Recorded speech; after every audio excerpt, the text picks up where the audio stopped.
تو آپ نے فرمایا کہ میں نے اور میرے جد نے رسول اللہ صلی اللہ علیہ وسلم سے، میں نے اپنے جد سے اور انہوں نے اپنے جد سے، یعنی کہ متواتر ایک سلسلہ ہوتا ہے. بھئی اب امام رضا کا زمانہ جو ہے وہ 8ویں امام کا ہے، اس سے پہلے 7ویں امام، پھر 6ٹھے امام، پھر 5ویں امام، پھر 4تھے امام. تو انہوں نے یہ سند بتائی کہ سب نے اپنے بابا سے سنا ہے. آخر میں کس نے کہا کہ مولا علی نے رسول اللہ سے سنا. کیا سنا ہے؟ کہ اب امام تعلیم دے رہے ہیں کہ لا الہ الا اللہ ایک قلعہ ہے، اور جو اس قلعے میں داخل ہو گیا وہ نجات پا گیا.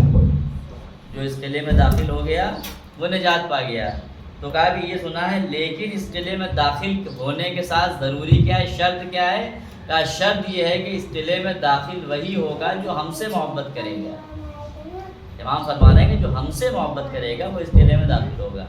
لہٰذا اب جو ہے وہ امام نے یہ ساری باتیں تعلیم دی. اس کے بعد پھر آگے بڑھے یہاں تک کہ آپ مامون کے یہاں پہنچ گئے، اور اس نے آپ کا بہت اچھا استقبال کیا، آپ کو بلایا اور جو ہے وہ بٹھایا.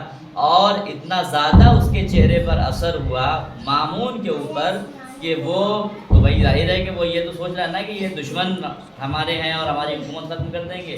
لیکن امام کے رعب و جلالت کا عالم یہ تھا کہ مامون بادشاہ ہونے کے باوجود اپنی جگہ سے کھڑا ہو گیا اور امام کا استقبال کیا اور امام کو بلایا.